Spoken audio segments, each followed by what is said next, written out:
D-A-M in time. Wake up, it's D-A-M in time. D-A-M in time. Truth in the booth and the whole chat. I walk in with the facts, no fluff in the bag. Hot coffee, cold truth, let me raise that flag. They came for the jokes, but they stayed for the lesson. I turn headlines into business confessions. I don't do fake, I don't tap dance nice. I say what I said, then I say it twice. If the world gone crazy, I'm the morning alarm. With a mic in my hand and some smoke in my palm. Say D-A-M-N, D-A-M-N. Say it one more time.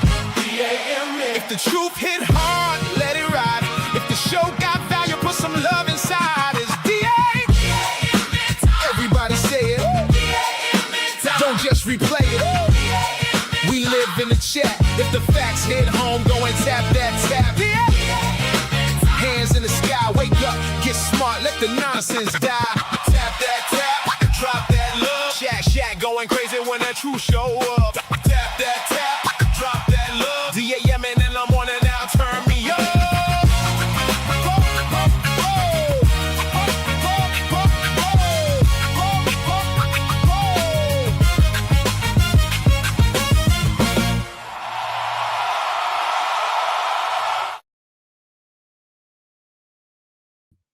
Man, listen, wake up and get your mind right. What happening?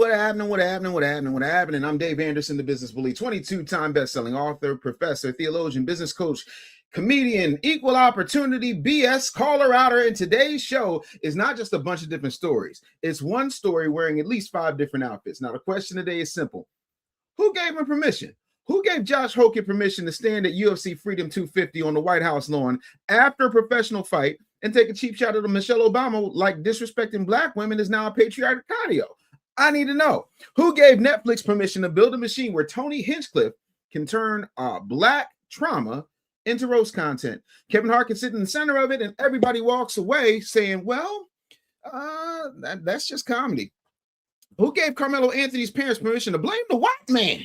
Blame the white lawyer when our deeper issues that our children are walking into life-changing moments without legal literacy, emotional discipline, and crisis preparation.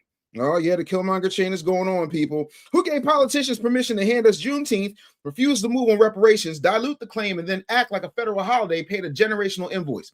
And who gave the church permission to keep protecting charisma while character comes up missing? And while we're on the subject, who gave Pete Hegseth permission, reportedly, to block qualified black and female military officers from promotions they earned while calling that merit?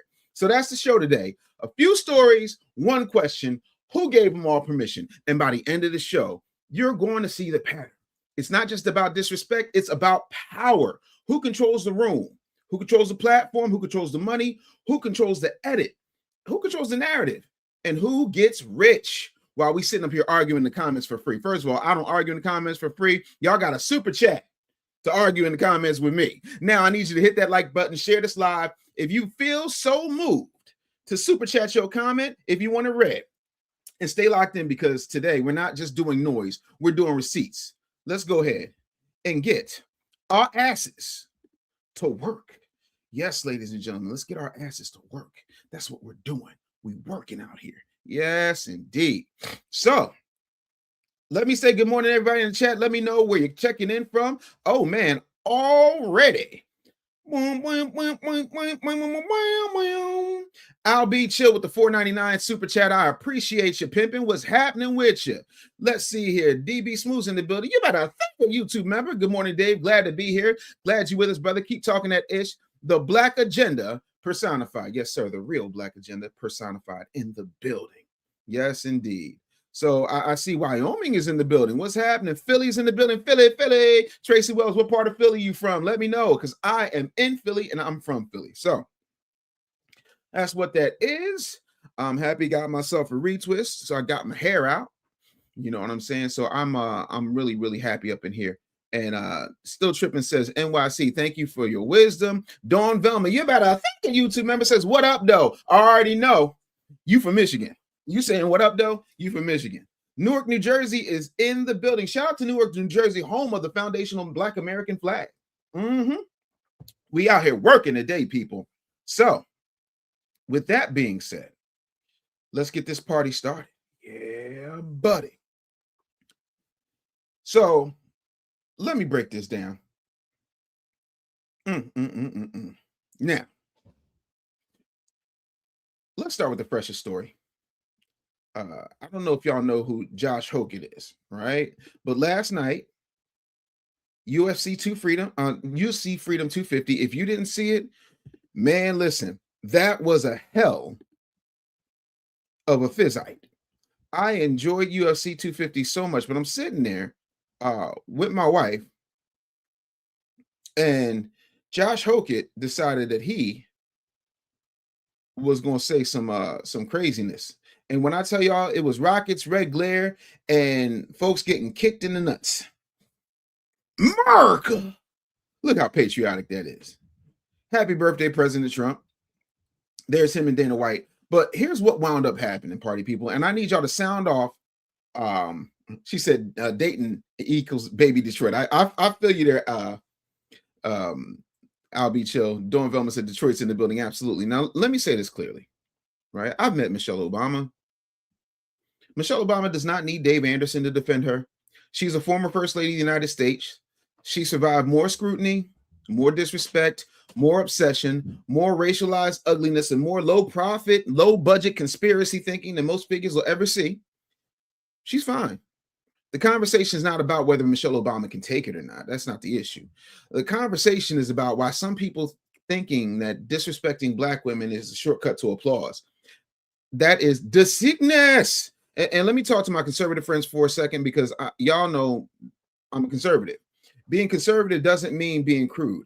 Being anti-woke don't mean being disrespectful. Being politically incorrect doesn't mean being intellectually lazy. There's a difference between telling the truth and throwing trash. That was trash. Now, I know what some people are going to say. Dave, it was a fight event. People say wild stuff. It's entertainment. No, this is what happens when disrespect becomes incentive structure. We built a culture where the loudest clown gets the clip gets the share gets the algorithm, and the algorithm rewards the person with the least discipline, and then everybody pretends that it was bravery. Let me break this down to you. That wasn't bravery. That was open mic night at a gas station, period. It wasn't courage. It was a shot with a microphone. Real rap. So for me, I was like, I couldn't believe it. I was like, yo, for real? Like, to do it on that stage like that was just wild work. So what I'm going to do is I'm going to pull it up for you so that you can see it yourself. Let me know if y'all can hear the sound, because sometimes the folks be bugging. Let me refresh this so I can put the sound up for y'all.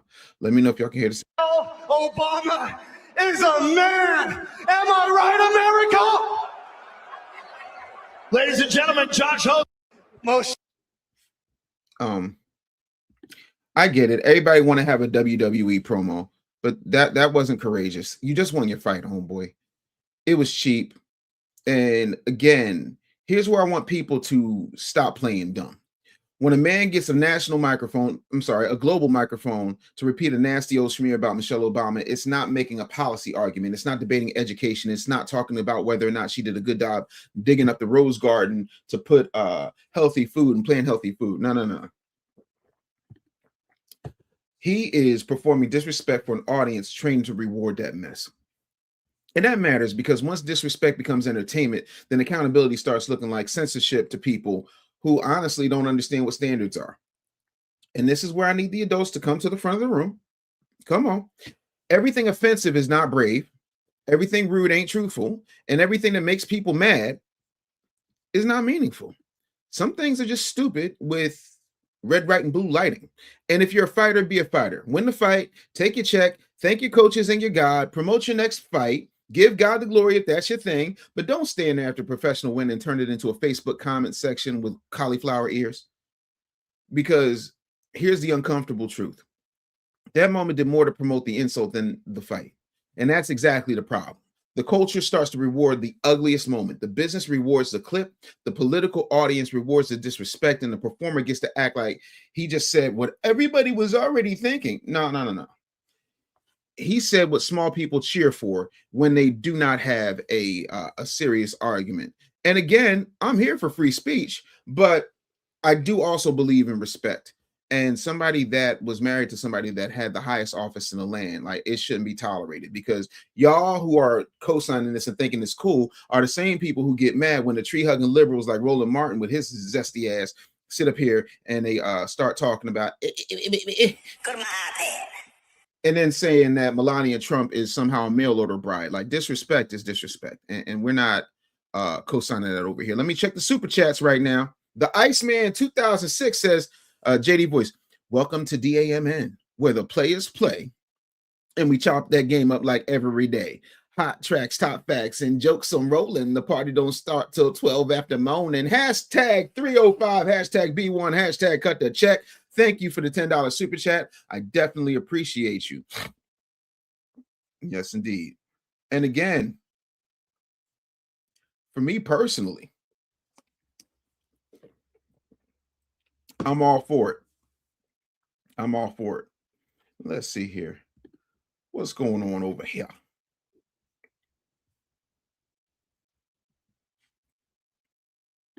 For she who the sun rises says, I think that men who refer to women as men are gay themselves. Again, it's wild.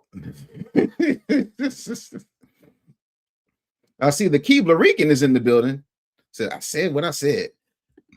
Yo, I was like, whoa. I'm not gonna lie, I was blown away. But shout out to Mika. I thought you would still be asleep after watching that fight. Mika was out there at the White House. Somehow my invitation got lost in the email. It's cool. It's cool. I ain't mad. I am not mad. I'll be chill. Said, what to do, Keebler Rican? Keebler, rock on. Rock on.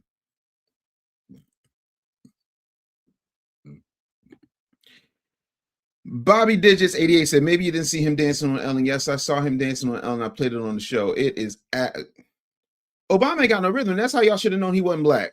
I mean, again, since we're doing free speech, but I met Michelle Obama. I don't think she's I don't really think she's a man. So now we calling people monkeys in my chat. Oh, I'm gonna need the mods to start banning people. Bans will make them dance. Anywho and anyhow, let's get it popping here. You know, so super chat your take. I'll read the best ones live. And let me be clear, I'm not asking everybody to agree with Michelle Obama at all. I'm not asking everybody to like Michelle Obama at all, because let's face it, the Obamas didn't do a damn thing for black people. And I don't want anybody to think that they can pretend that she's above criticism. No. Criticize policy, criticize speeches, hell, criticize her outfit. You know, criticize public statements, that's cool. But when your criticism is not about what she said, what she did, or what she believes, it's just an attack. And I get it. Everybody's got their whole thing on womanhood. You know what I'm saying? And sometimes I think it can get sloppy, and sloppy is expensive, because once you normalize that type of disrespect towards black women in public, don't be shocked when that same energy shows up in workplaces, schools, churches, podcasts, etc. And see, and I was about to bring that up, Bobby Digits. That is a good point.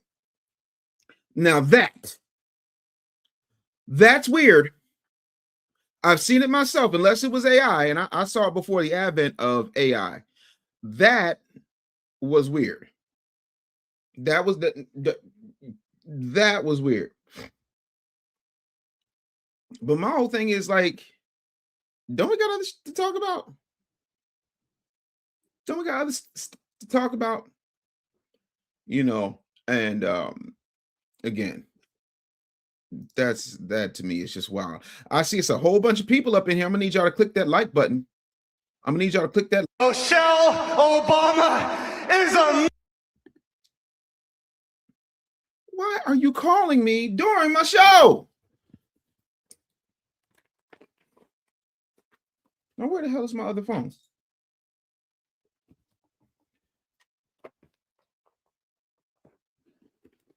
No, I don't know where my other phone. Man, am I right, America? Wow.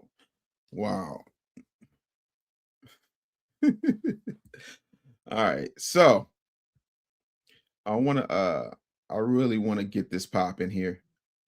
Why are you calling me? You see, I'm doing the show.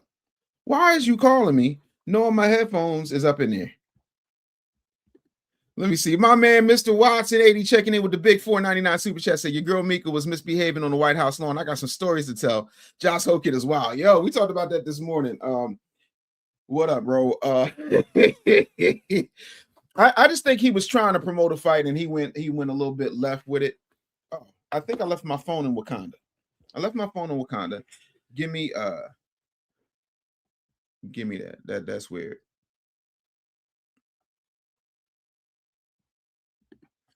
This is the dumb stuff I'm talking about. Look at what Vote Hush just said. Who said that, Vote Hush? I know I didn't, partner. So what, like, again, homie, what are you talking about? Your boy ain't say that. No, I wasn't ducking smoke. The phone was in Wakanda. So, I mean, again, hold on. I don't duck no smoke. You know what Jesus said to his disciples before he rode into Jerusalem, right? Bring me that ass. Get your ass on the camera. You are breaking up my show. Yo, come into the show because like you're messing with my headphones. I'm not. God damn it, I'm not. Can you get off my shit and call because you're with my headphones? Just call and don't put your cameras up because my headphones is connected to the show. You interrupting the show. Bring your. Ladies and gentlemen, Josh Hope. Michelle Obama is a man.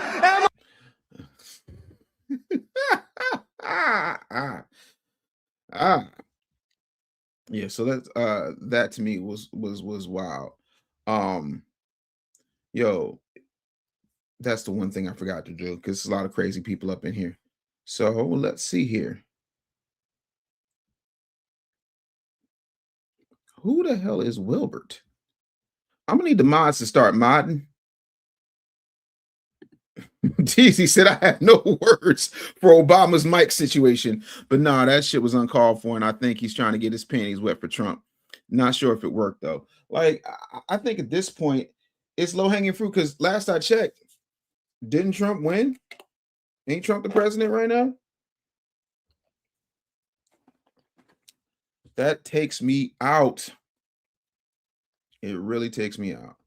Let me get this. Let me get this off here. But that was wild. That was absolutely wild. Now, yeah, I think again there are much more creative ways to get at that whole situation. Now let me see here. Here we go. Because I want to put this up.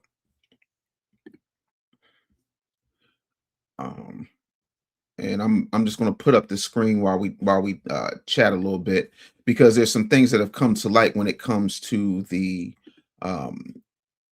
Tony Hinchcliffe, Kevin Hart roast situation. Monday, I was in the comments chilling. You had something to say. I ain't got nothing to say. You over now here, you ducking the smoke. You're wrong. I'm not. Make your point. I didn't hear no smoke yet. My point is, I'm gonna eat my hash browns while you make your point. Go ahead. why are you okay with saying it was a disrespectful comment? You don't think that's disrespectful? Nah. If somebody called you a man, you wouldn't feel that's disrespectful? They call me all types of names. So again, they got to call you a man though. Nah. Thank you.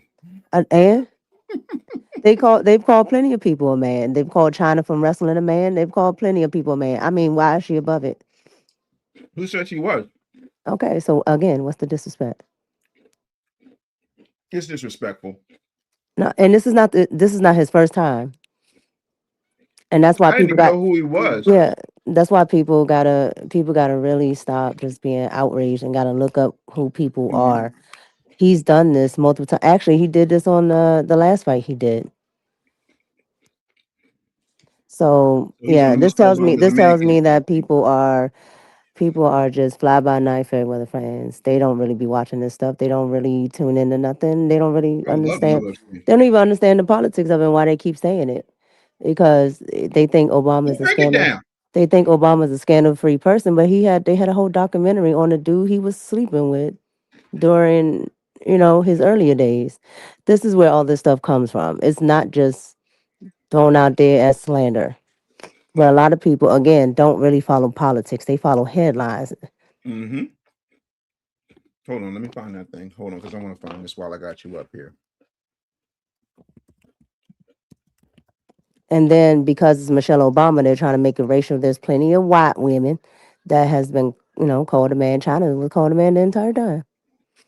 Yeah, China was called a man, but China posed in Playboy. We saw her lady parts. Yeah, but again, she was called a man. There's plenty of women that get called a man. Oh, here we go. That's just what I was looking for. Hold on.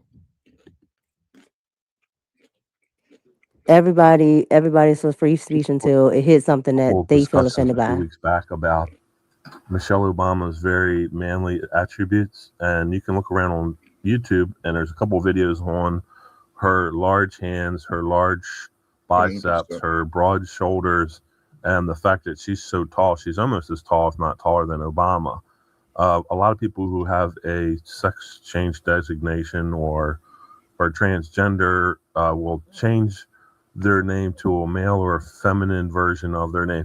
So in other words, Michelle would be Michael, or Stephen would be Stephanie, and so on and so forth. Now, I had been giving, and a lot of people had been giving Michelle Obama the nickname Michael.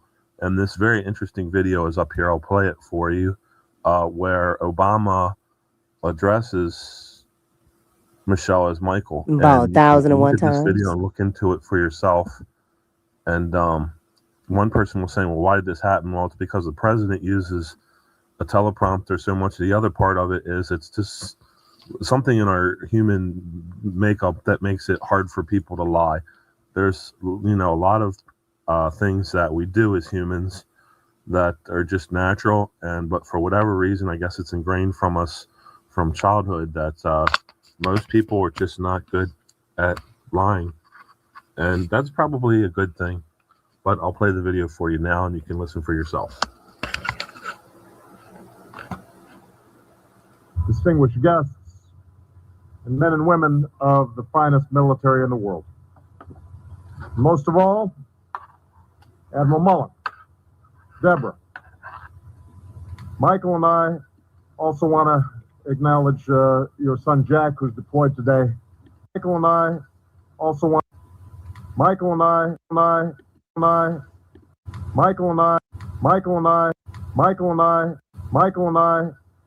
want to acknowledge your son Jack.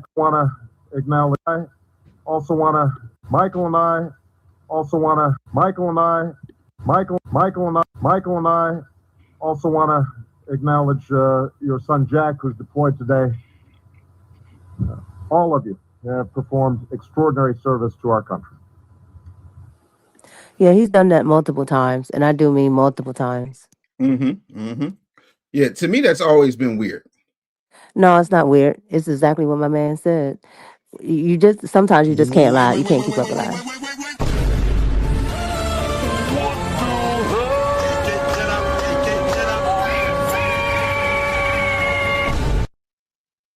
So we can believe in reptilians. Y'all believe in this and that and the third. They flying to this and that and the third. Y'all was on the moon, but I don't believe in the moon landing.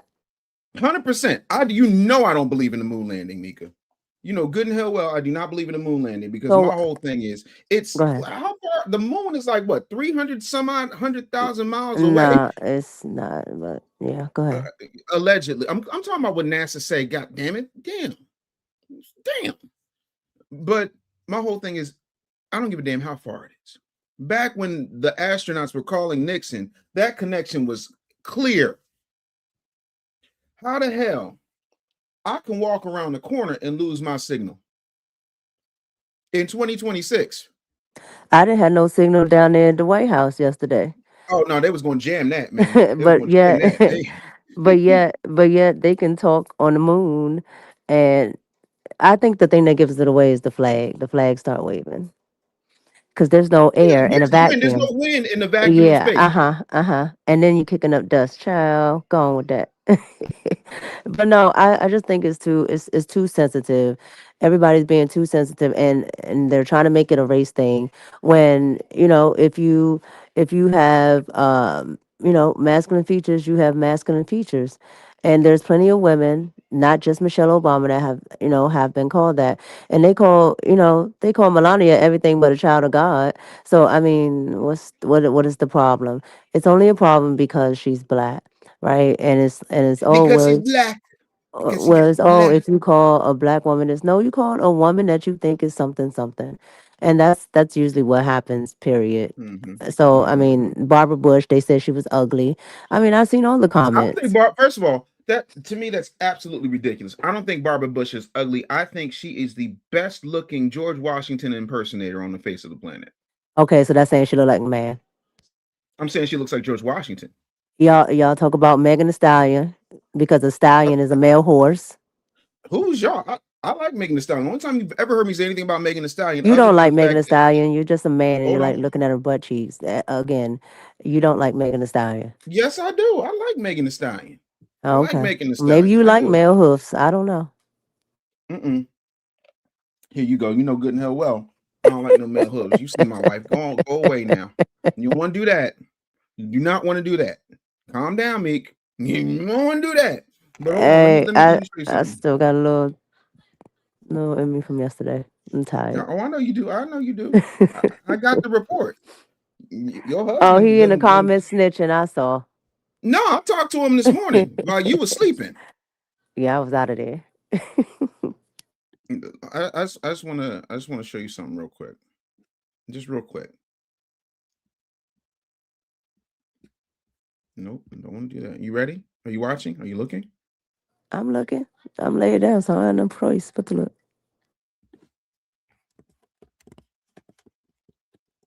Do you see it? Oh, you don't see it yet. Let me pull it up. Sorry, my bad. Get over here and get the technology. Ma'am. All right, now I'm gonna ask you, Mika, is that Barbara Bush or is it George Washington? Take your Nah, time. that's George Washington. You know the reptilians. They like to Is it recreate Barbara themselves. Bush or is it Eh, George Washington?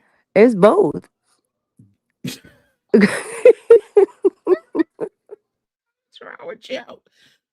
You know that's George Washington. Look, I, You're I being ain't gonna messy fight right with you. now. I ain't gonna fight with you. It looks just like him. It's first president and all. All you got to do is pull out $1, any dollar, all the dollars. Just $1. Now I'm Let me looking at try this. that picture of Joy. Yeah, yeah, and it's Same. the same hairstyle. That's what I thought. You look like George Washington. She looked like George Washington. That's I Oh ain't calling her a my man. I'm just saying that she has a man, striking, uncannily resemblance to the very handsome first president, she father of our handsome. It's country. okay. She handsome. It's She's a very okay. handsome woman. And this is what I'm saying. And this is what I'm saying. That's why I'm saying, look, you cannot like the comment, but to try to go and make it racial, and I'm not saying you, I'm just saying in No, because general, I try to didn't make make it racial. I don't they give a try two to make goddamn. it these people trying to make it racial, these people trying to do all this. It's not. The woman has a strong face, and with what's going on today, eh, eh, Brittany said, "Hey, what up, Brittany? Thank you for being." I thought you was a YouTube member, Brittany. She said it's only conspiracy until proven true, and she proved that Mrs. Macron, talking about Candace Owens. absolute. Yo, Thank you. I saw her on the Thank you. plane And she popped yoking the up. hell out of him. She was She was like, beating his "Wow!" He was like, Oh my mm, God, she was beating him up. He she is was beating the he brakes is off of him. being abused. That man is being manhandled by his man. Literally. Oh my God. No, I'm sorry. I Well, ain't I'm gonna listen, let you man. continue with your show. I just thought that was outrageous, man. Outrageous. Yeah, because when he said it, everybody was like, "Oh," and everybody turned to each other was like, "Well, you thought that, yeah." I'm a Nobody was mess. shocked. Nobody was shocked. They was just surprised that he did it at the White House. That's why. Mm-hmm. Absolutely. I'm not mad at that. I'm not mad at that. I'm gonna let you go back to Uh, nursing your hangover. see, you tried it, but Try. I'm not lying. Did I lie? Notice she ain't say I love you. Duck and smoke. That's what I thought. Get your ass out of here. All right, let's see here. Disco Kryptonite 1967 with the $2 super chat says, side note, Dirty Dom will beat Obafemi tonight. If Dirty Dom beats Obafemi tonight, see, Dirty Dom, we're talking pro wrestling now, right? So let's go over here. If Dirty Dom beats Obafemi tonight, it's going to be corny. It's going to be extremely corny because like that don't even make no sense. It just don't, because let's face it, Obafemi is a monster. Like Obafemi is that dude. Let me see if I can get this up for y'all. How, on what planet? And this is the problem with Mysterios, whether it's Dominic Mysterio or Rey Mysterio.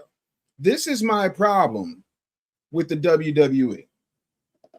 There is no way that Rey Mysterio should have ever beaten the Big Show, that Rey Mysterio should have ever beaten Randy Orton, that Rey Mysterio ever should have beaten Triple H.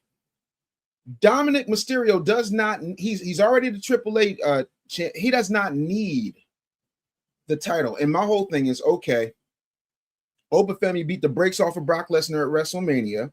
Then at Backlash, Brock Lesnar beat the brakes off of Obafemi. It's 1-1. I will see you down the road. He's got to become king of the ring so that he can go and win the title, because to me, that makes the most sense. You got to strap a rocket ship to somebody like Obafemi. You can't take your time with this. For those of you who love wrestling, if you come here for all different types of reasons: humor, good music, political intrigue, all of the above. But yeah, no. Albie Children said Mika got little people syndrome, don't she? Short people got good reason to smile. I'm telling y'all right now, if y'all come in my comments, y'all can say whatever you want, but you come in here being disrespectful, you're gonna catch a bad one, bro. You're gonna catch a bad one. I'm just letting you know.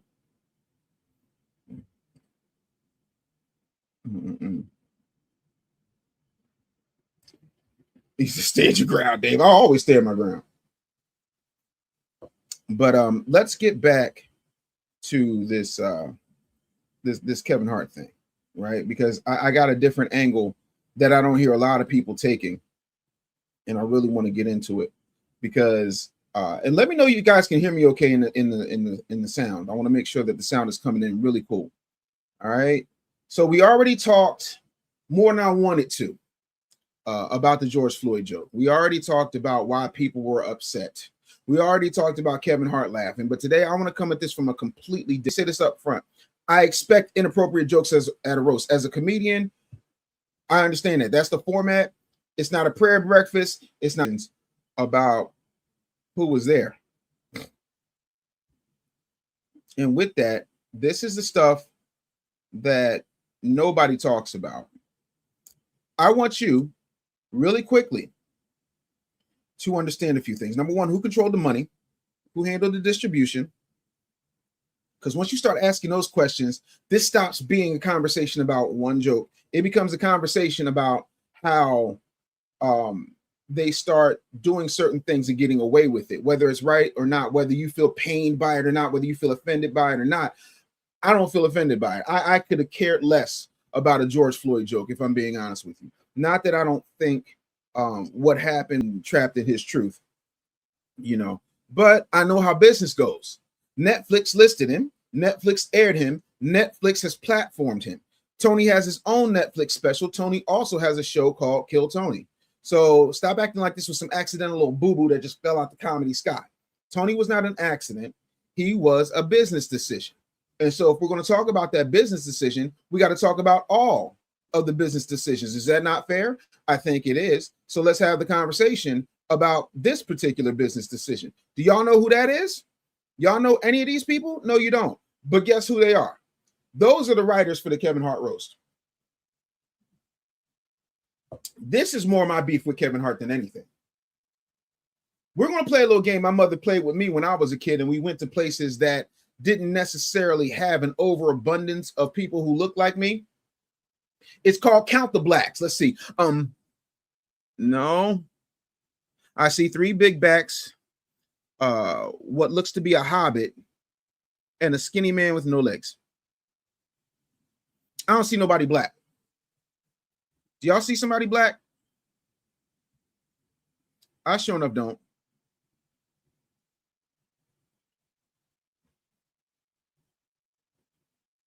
I really don't.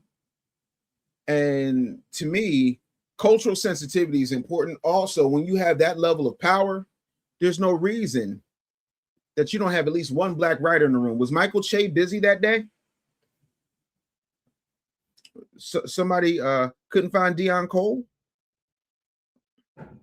Like, no. And keep in mind, I don't have a producer Slack channel. I'm not in Kevin Hart's group chat. I know like half of his group chat, but I'm not in it.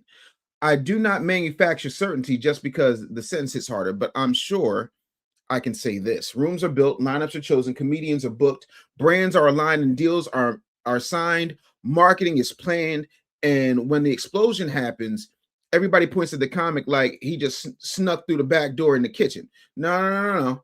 Tony Hinchcliffe is an insult comic. That's his lane. He says things that make people gasp and laugh and argue, post, share, rage, and defend. That's the product. So when Netflix put Tony Hinchcliffe up on that roast stage, they weren't expecting him to come out and do jokes about airline peanuts and how hard it is to find matching socks. They expected him to do exactly what they paid for. They wanted danger. They paid for discomfort. They wanted the clip. And in streaming, the clip is the commercial. Now, Kevin doesn't control Netflix, but he is the executive producer, and there were jokes that I was told that he took out of that roast. All that's fair. I don't have an issue with that.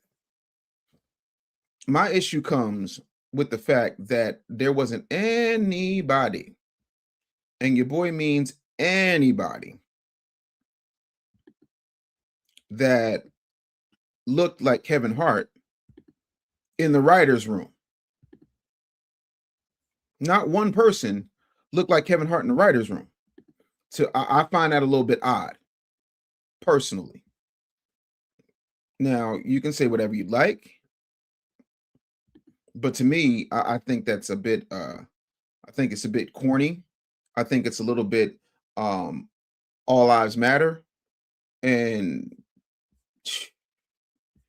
I just think it's kind of corny. I'm not even gonna hold you. I'm just not, because I think that there are ways to do things that aren't being done. And to me, that's corny as hell. I would love to know what you think. Make sure you super chat your comments. Let me know how you're feeling about it, that type of thing. You know, oh, let me listen. It's a whole lot of people need to get booted. I can see that now.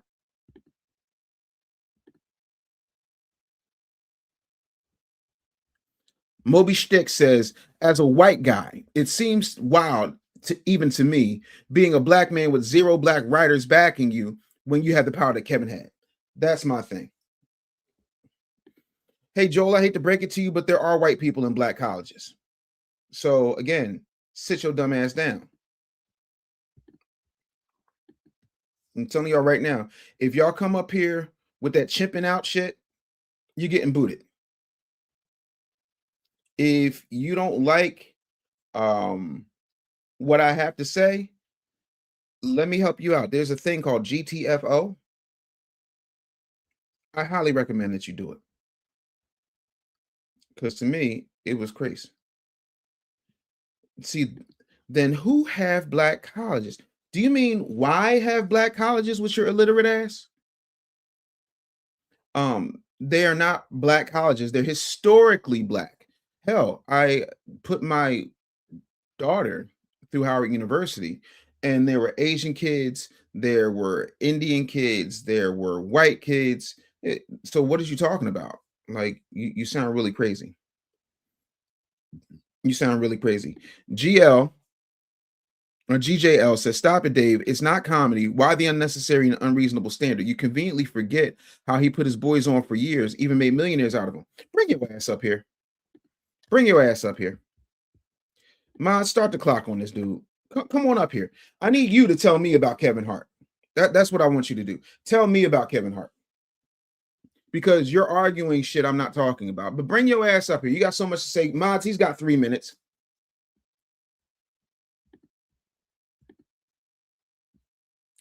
GJL 1225 has 3 minutes to bring his ass up here before he gets booted and blocked. That's it. We're not having that conversation. Because we're not.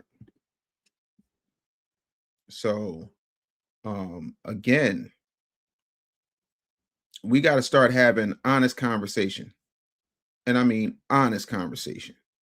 So you got that much to say about the Plastic Cup Boys, who you do not know personally, who most likely you've never met, never shared the stage with at least one of them. So what are you talking about? What I'm saying is comedy can be dangerous without being lazy. Roast can be offensive without turning murder into merch. And ownership means nothing if you only own the upside. Ownership isn't just equity. Ownership is accountability with better paperwork. That's the point I was making. We're at 2 minutes 12 on you, GGL 1225. Bring your ass up here.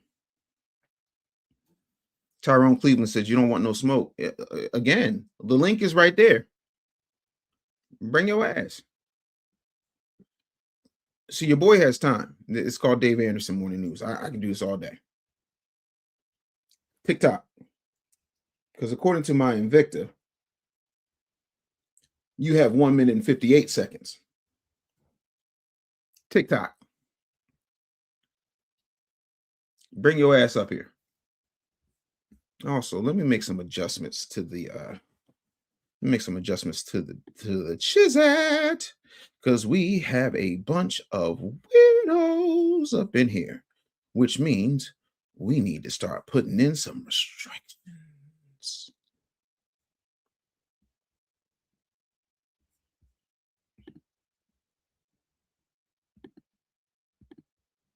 Yeah, we're gonna put in some restrictions. 1 minute.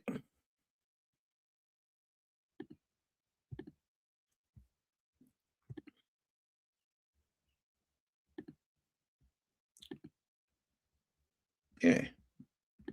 See, you won't come up here.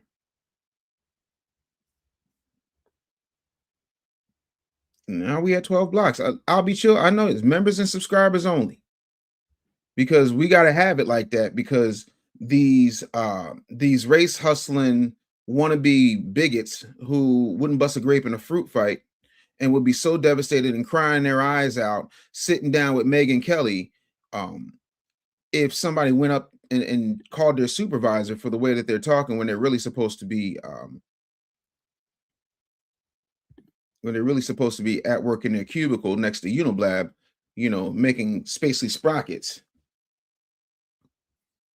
They don't really be talking that greasy. So I just adjusted the permissions on the chat. Oh, here we go. I would, but I can't right now. So I'll just address you as if your bitch ass was up here. So let me talk to you for a minute.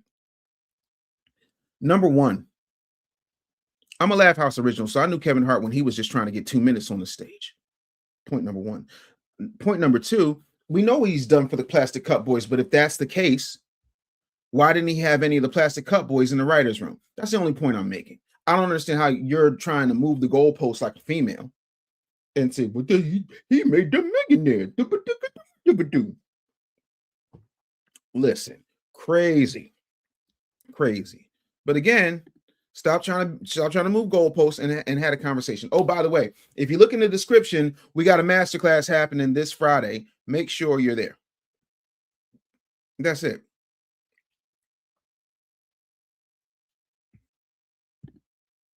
Now, that's a good point. Purple Monster Rhythm says, I don't care if they made fun of the Obamas. What's worse is the Obama and government are laughing at us. Absolutely.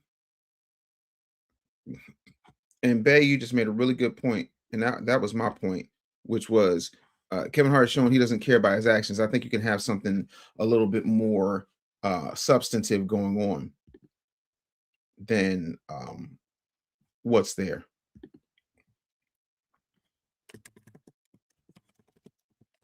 That's all I'm saying to you.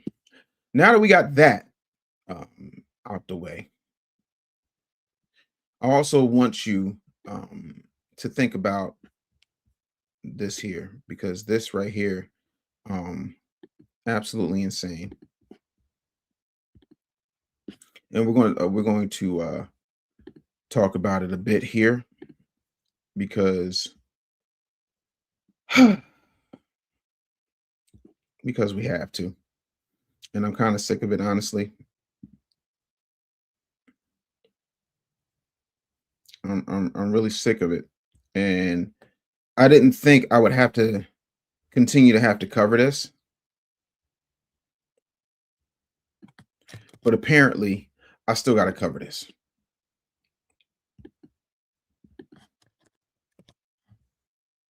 So I just saw something in the comments here. You're fucking stupid, JGL. You're stupid. There's a thing called cultural frame of reference. I know you are probably coconut black, which means that you're black on the outside, white on the inside, and you don't understand cultural frames of reference. And if you have that type of power, yeah, he put his boys on when it comes to getting them a Netflix special, things of that nature. But the entire writer's room, because apparently you slow, the entire writer's room was whining. So somebody would have said, you know what? There's a better way to make that funnier. These sloppy hacks didn't make the jokes funny. Period, point blank. Do you remember the Flavor Flav roast? No, I remember the Flavor Flav roast. I remember the Flavor Flav roast. Absolutely. Completely different ball game. Not talking about that. Not talking about that at all. So again, mind your business. Don't tell me what I already know. Again, you don't know the Plastic Cup Boys. I do. You don't know Kevin Hart. I do. So shut your dick suckers and let the guy who has the show do the show. So now that we got all that out of the way, can we talk about accountability just a little bit closer to home? Because this right here, this is wild. This Karmelo Anthony situation, it's messy, but it's a necessary conversation. I did not believe we got to have this up here.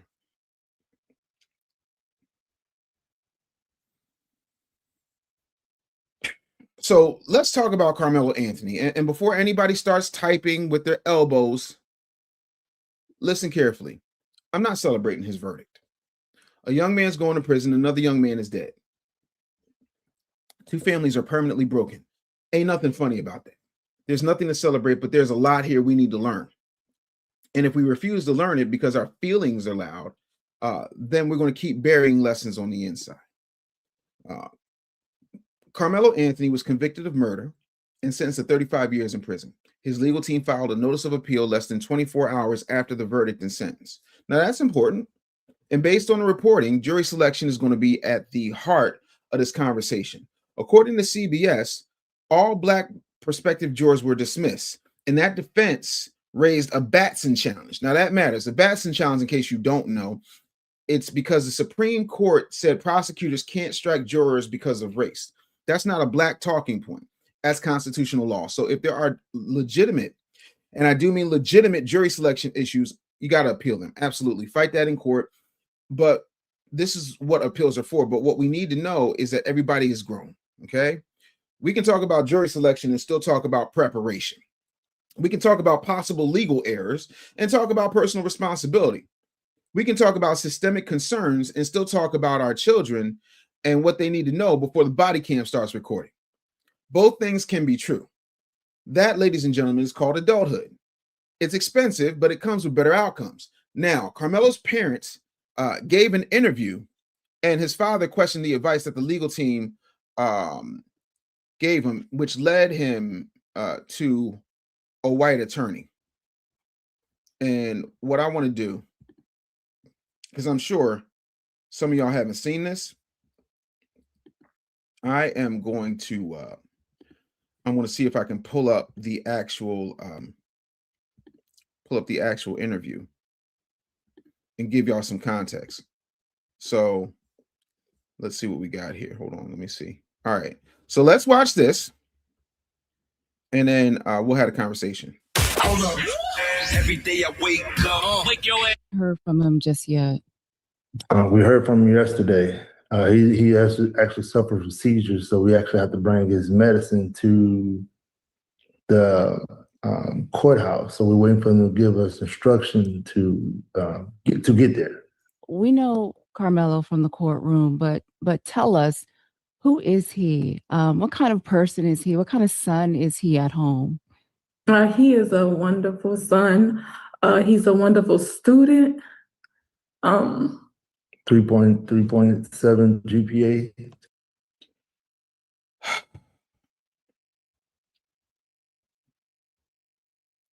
I just want to stop right there for a second, and I'm going to tell you why. Telling me that a child has a 3.7 GPA, no. We good on that, because he had a 3.7 GPA, but y'all ain't teaching no common sense.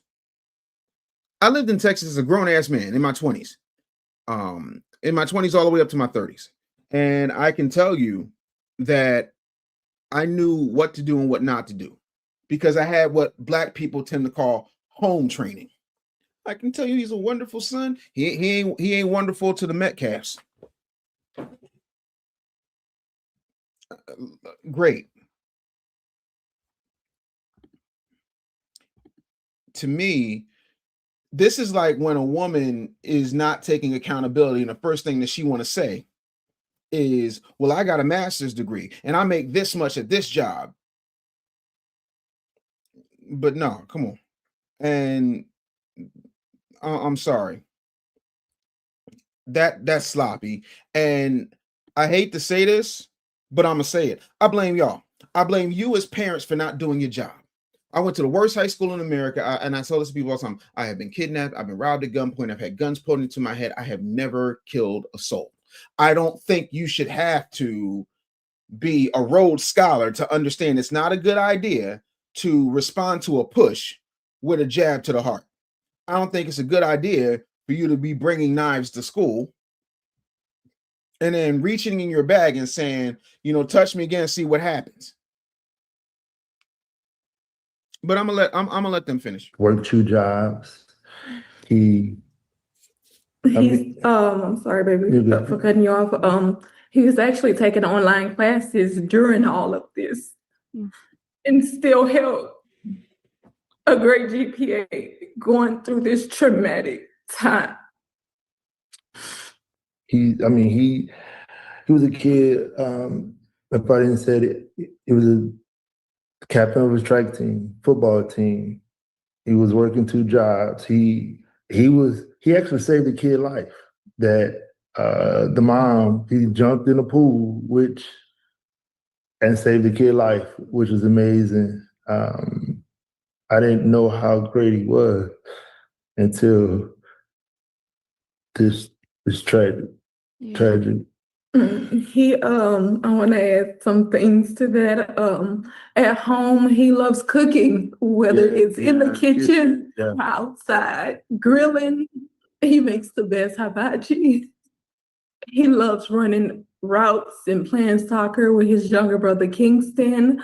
He has a brother named Andrew. He's 12, and Andrew is into doing science experiments, and Karmelo loved helping him with science experiments. He loves putting Legos together with his girlfriend. He's just a lovable, sincere child. Yeah.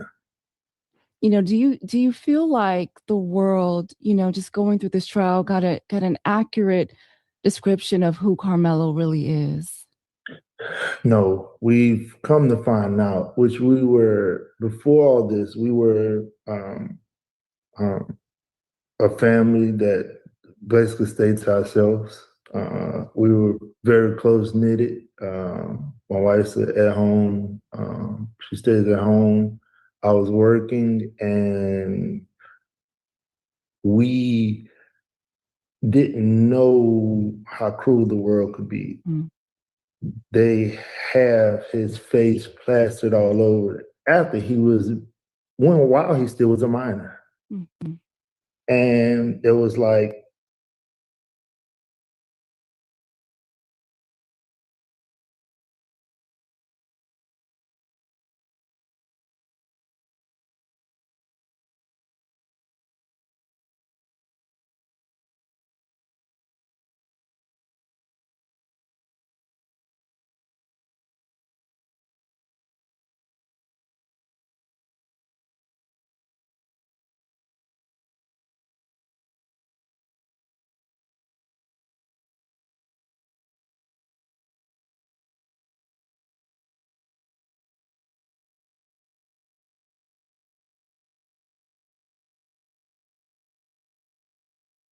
everything was happening. We was getting threats. They doxed us. I was so clueless. And so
involved in work. I didn't even know what doxing was. They put our address online.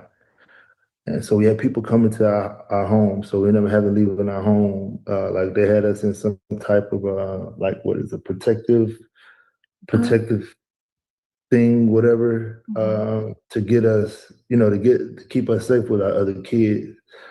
The world right now, it sounds it sounds is he related to Roland? Because my whole thing is, y'all talk about how good a cook he is, how great he can run routes, so on and so forth, but nobody taught him the tenets of manhood. And I apologize, y'all couldn't hear me earlier. Sometimes I put that mute button on because I don't want y'all hearing me doing whatever the hell I'm doing. But my dad taught me that manhood isn't about weaponry. Manhood is not about reaching in your bag and making threats. Manhood is not about drawing a weapon. Manhood is understanding what you need to do.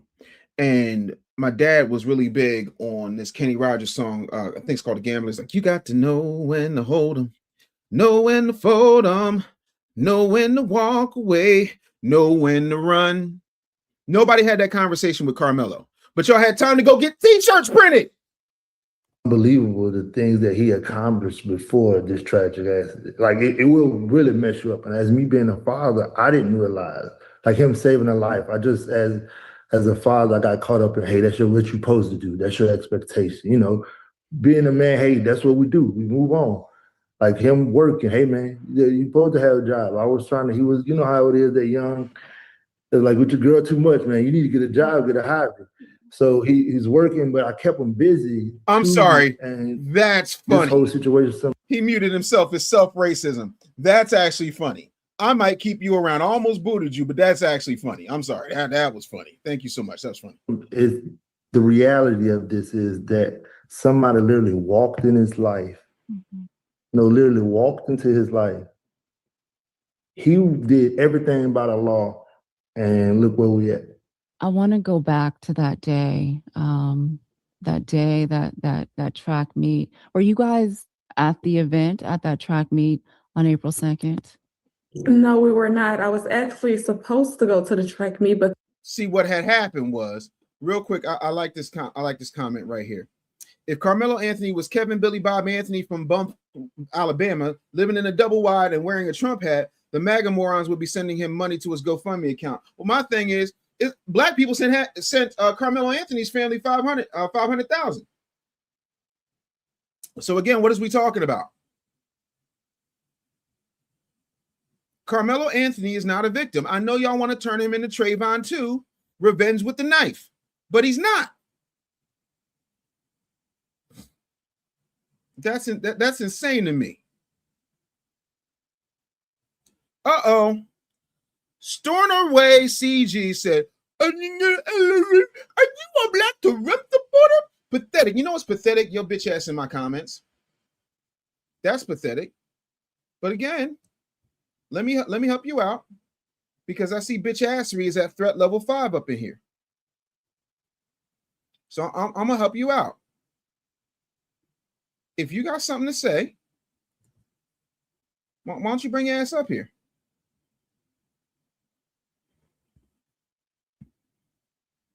That's all. Just bring your ass up here.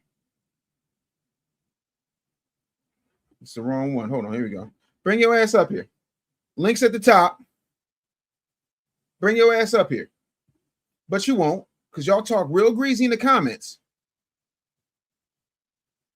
Y'all talk real greasy in the comments.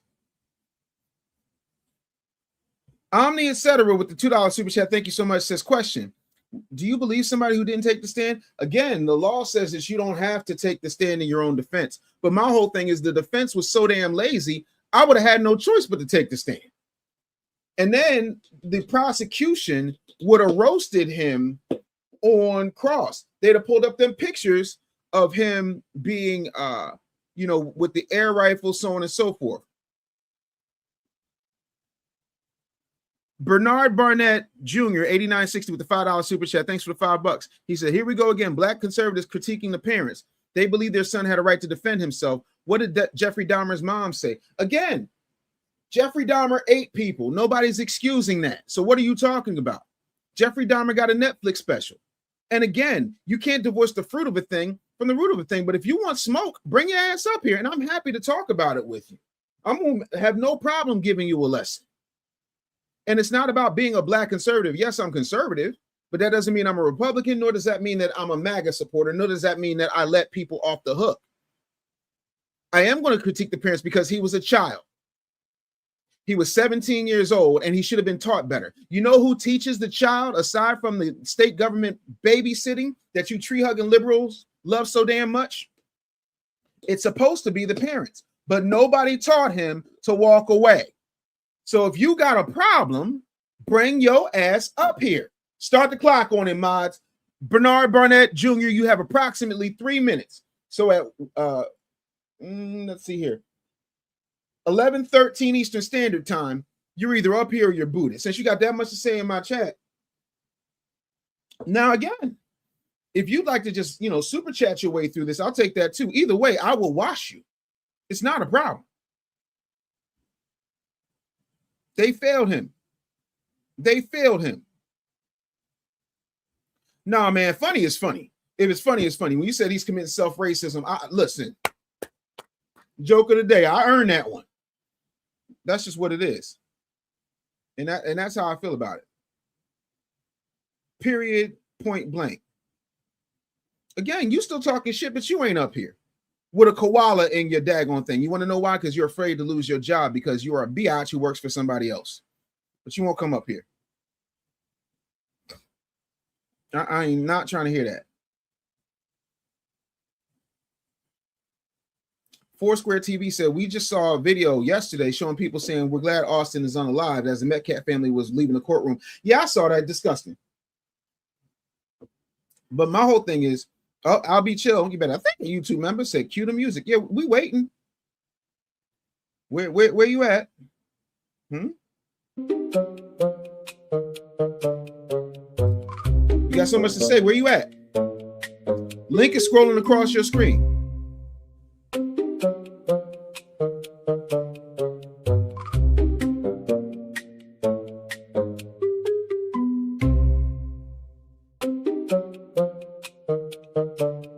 Freeman's Network. Let's talk to Freeman's Network for a minute. Freeman's Network said, the singing shit is starting to get corny, Dave. It's my fucking show. You ain't got to be here. It's called Dave Anderson Morning News, not bitch ass morning news. This is not your show. It's my show. I kind of respect that you're in the new heat and colors, but that's some real bitch ass gaslighting, bro. What am I gaslighting on? Bring your ass up here and expound. And like, I'm trying to understand. Can I ask y'all something? Who the fuck are you to tell me what to do on my show? Respectfully. You ain't super chat the first. You ain't make no request. I'm trying to understand where you get off telling me what I can and cannot do on my show. Who is you?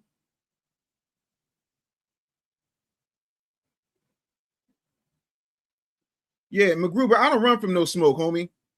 He said, first time checking you out, bring your ass up here. I like you already, bro. Yeah, because like, why is you talking in the comments like a female? Bring your ass. If you feel that strongly about it, you talking to all, this is bitch made, and I don't like your singing and this, that, and the fucking third. Well, you're going to hate my album, bitch.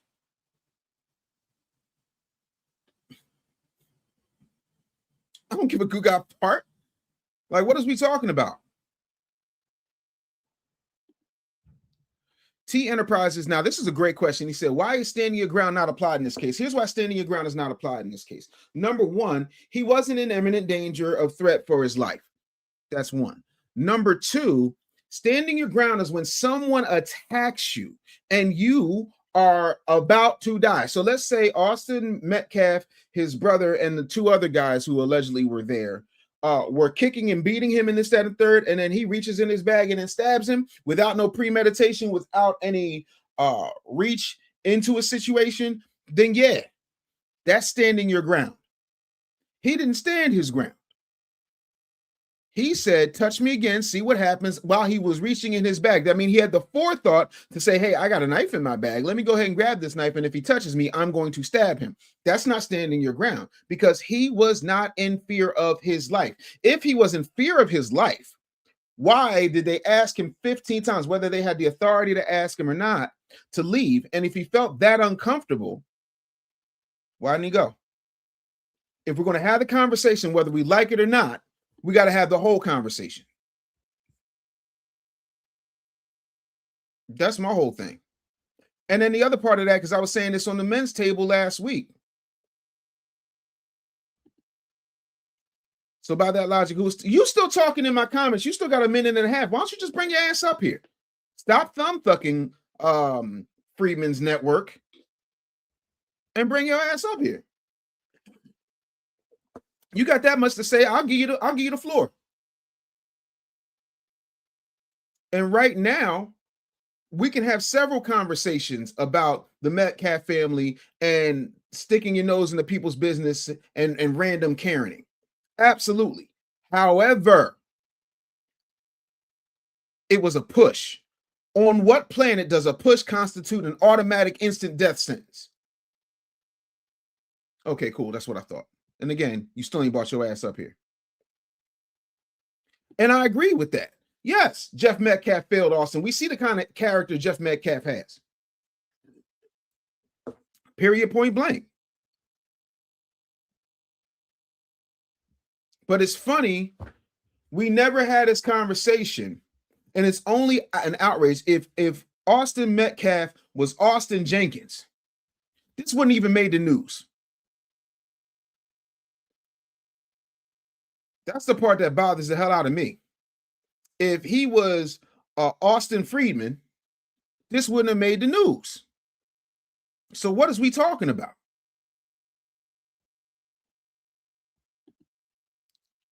Me, you 7990 said, had that Metcalf kid not bothered Mr. Anthony, he would still be here.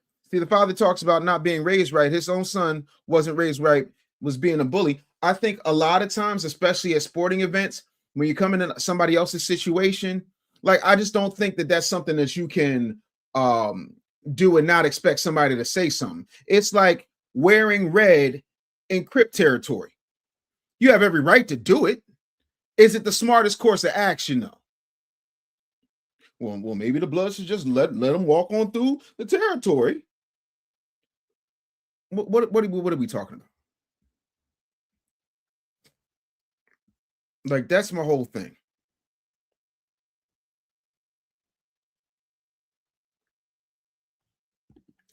Black Wall Street Eyes, thank you so much, said, how can he measure that when there are others who may enjoy what you're doing? Dave amassed 30,000 subscribers in a short amount of time, less than 10 weeks, but you know, ain't nobody saying something. I must be doing something right, 100%. But again, bitch assery is at an all-time. I didn't block your bitch ass. You right here. I'm still waiting for your bitch ass to come up here. Ain't nobody block you. This is how stuff get. I'm happy you were hitting color 6. Fast forward through my section then. Because don't respect me when you like what I do, but then disrespect me on my own show and don't even have the decency as a man to bring your black ass up here. That's bitch assery wearing a daggone kufi. Period, point blank. There's a way to handle that. And every way he handled it was wrong. April Shower says, when you put your hands on someone, you expect something to happen. Absolutely, you expect something to happen, but it should not be death for a push. We're not talking like he got beat within an inch of his life. Like, I don't know where y'all are. Like, I just don't understand how y'all sit up here and act like what he did was the correct response. Because it wasn't. The law states if he was in fear, he can protect himself. Yeah, but he didn't. What he did was threaten and then act out on that threat. That's it. Oh, I'm very much B1.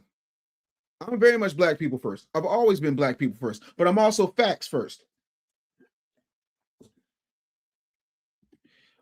First of all, my name is Dave. Second of all, just say you're MAGA. That's YOU apostrophe. It's like a comma, but it's up. And it goes between the U and the R, and then you add an E at the end. Just say you're MAGA, not just say you're MAGA. And I'm not MAGA. I'm conservative. I'm very pro-black. Whitaker, you can bring your ass up here too, but you won't. How many black people do you employ? How many black people have you made millionaires? How many black people have you made 6 figures with a dog as your avatar? Do you see how all these people who got so much shit to say about what I'm doing don't even have the intestinal fortitude to show their picture on their daggone avatar? Have y'all peeped that? Is 35 years a fair sentence? Absolutely not. But what he did to himself was eliminate the possibility of him even getting manslaughter by talking to a cop on scene, on body cam, without presence of counsel and without presence of parents. Like, what are we talking about? No, I've said this. You can go back, and here's the thing about me. I don't erase my shows. I said I think 35 years is excessive. What is we talking about? So why are we asking questions I've already answered? This is not me, exalting the Metcalf family over the Anthony family, but the Anthony family created an environment where this young man did not know how to handle himself legally and did not know how to handle himself with these. And until we have the entire conversation, we're not having a conversation at all.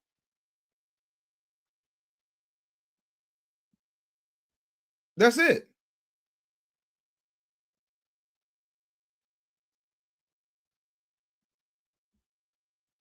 Now you're putting him in a situation where we're going to see how tough he's not without that blade.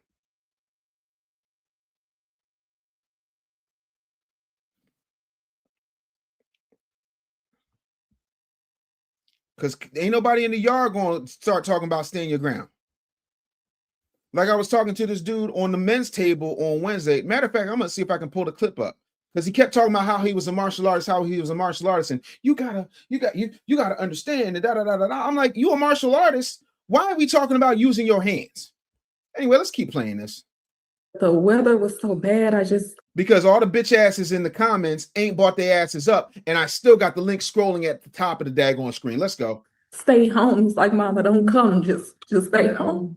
Mm-hmm. And now, looking back on everything, I wish I was there.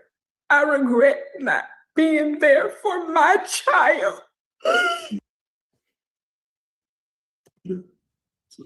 Mm.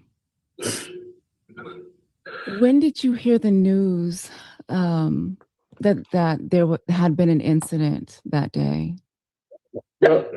I received an email saying that there was an incident, no phone call, no anything. You know how my instinct was because Karmelo, he's the type of child to let me know everything that's going on. And it wasn't like him to not call me and tell me what was going on.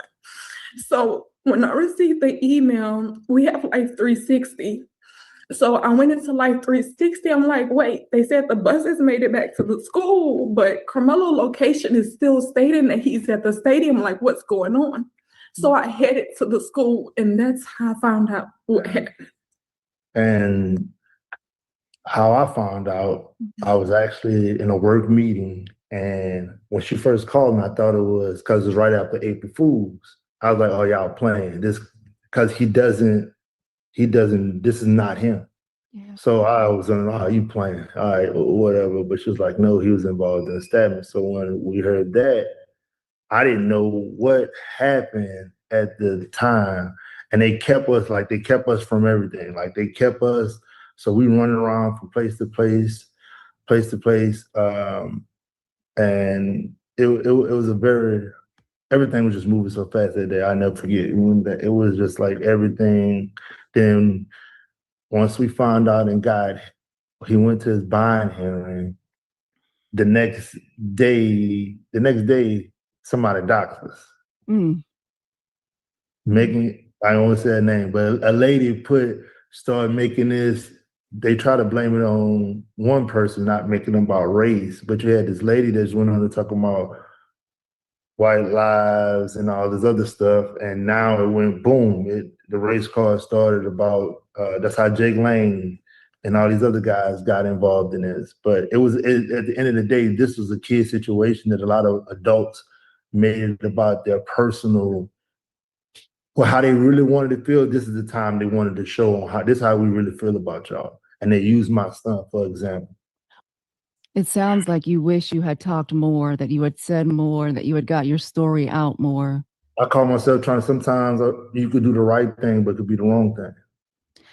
Did Karmelo want to get his story out more to the public as well? He was trying to listen. He was trying to listen to what he was being advised. Mm-hmm. You know, hey, don't make it about race. Don't do this. Don't do this. So we like, all right, we go again. We played the game they wanted. We did everything a law abiding citizen posted. They told us don't do this. We did everything we supposed to. And he wanted people, of course he wanted somebody. They got pictures of him being 17 with a dress on, saying he could be raped in jail. Like all kinds of these adults are talking about this child. But nobody. He's not a child anymore, one. Two, that's a very distinct possibility. Like, can we keep it a buck? It's a very distinct possibility that he could get touched in jail. I mean, like, what is we talking? I'm sorry, prison. What are we talking about here? Nobody's seeing it. Like, nobody's seeing it. So we can't say anything. The other family, they go paint this lie that nobody still have exposed, that he died in his brother's arms. And it was all that's not true, because that is a narrative. Yeah. No, you never heard it no more. That stuff was a lie. You heard about a bag. You never heard about a bag since trial. That's what I was telling people. A lie is temporary, but the truth lasts forever. Mm-hmm. It's just now, it's like harder now. I got to fight to get the truth out. He basically had to get the book thrown at him, 35 years in this county that basically, I honestly feel as though that they manipulate us with a smile. Here's my question. You talking about how racist the county is. Why are you living there? See, we got to have a conversation how black people are so addicted to white adjacency that they want to move right next to the same people that they call racist. Tell me how that makes sense. Don't worry, I'll wait. Please tell me in the comments, super chat it, make it make sense to me.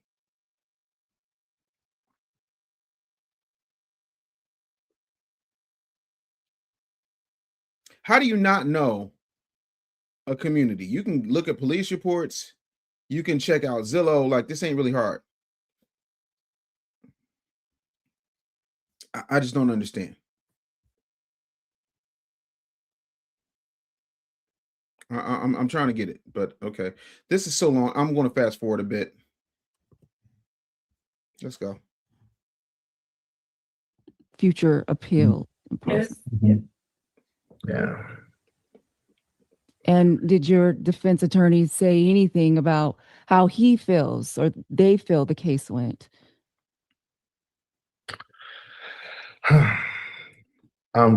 Can we just stop sighing and start talking? Be a man. I'm going to say they gave us the corporate answer.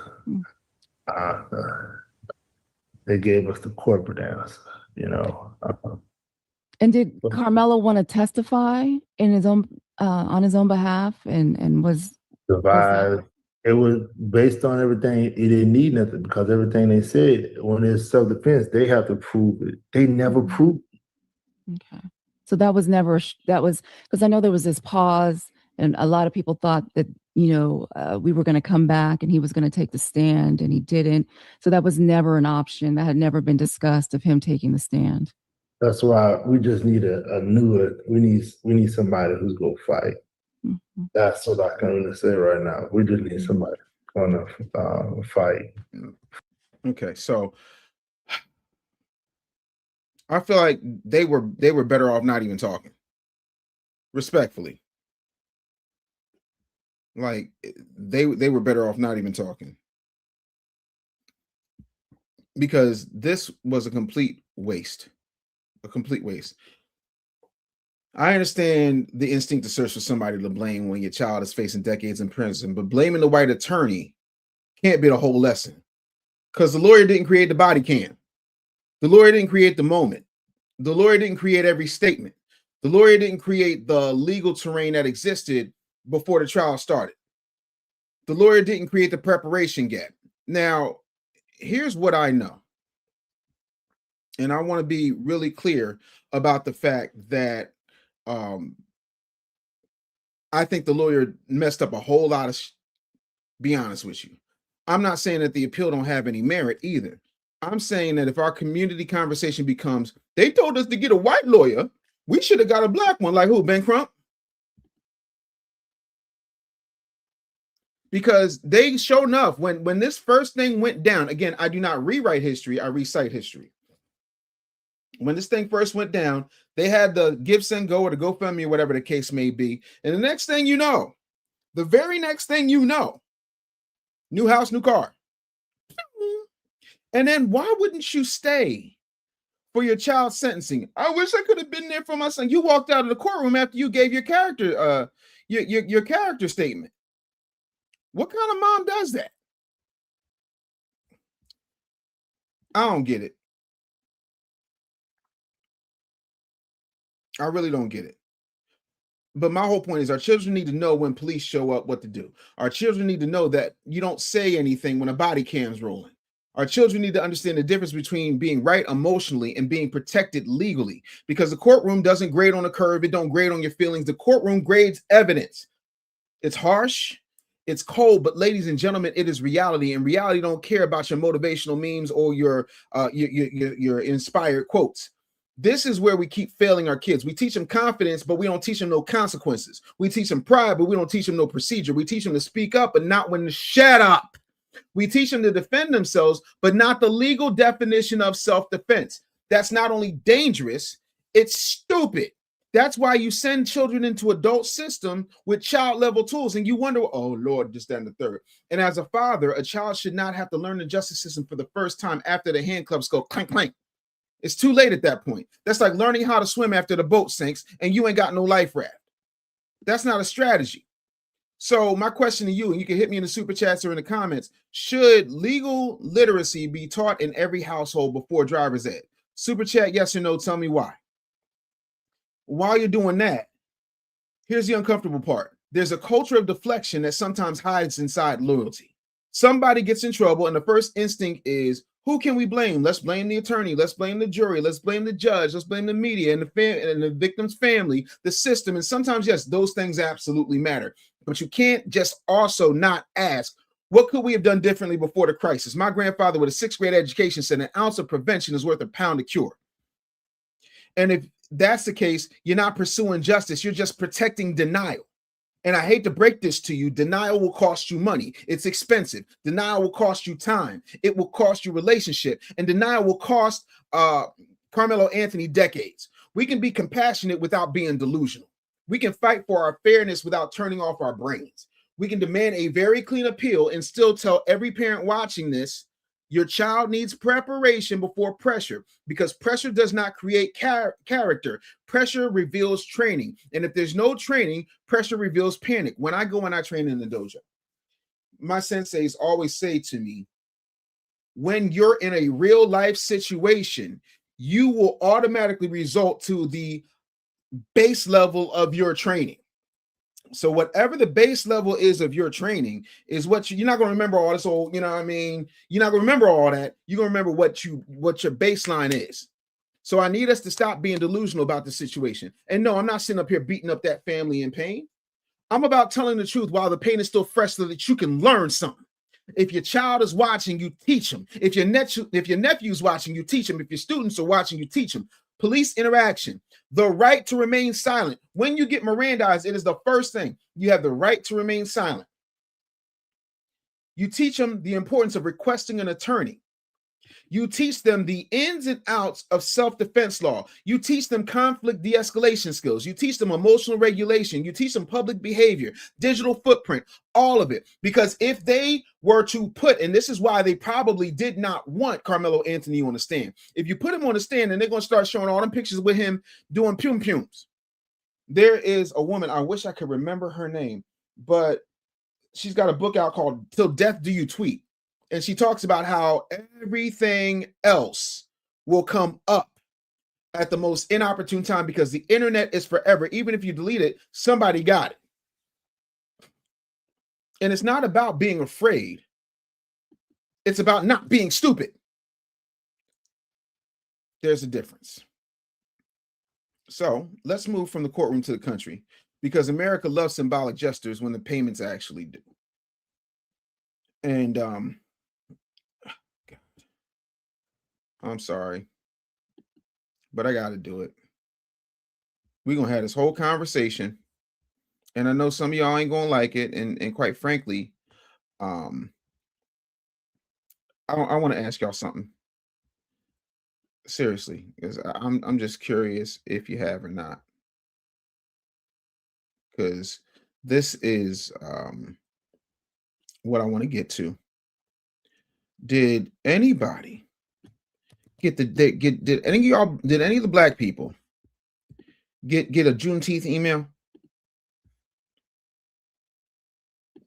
Did anybody get their Juneteenth email? Did y'all get it? Did y'all get your corporate graphic? Did you get that red, black, and green thing that ain't got nothing to do with foundational Black Americans? Did you get a stock photo? Maybe the HR department discovered Black history right before lunch. Beautiful. Now let me ask you something. Let me just ask you something else. Did that close the wealth gap for you? Did food deserts disappear?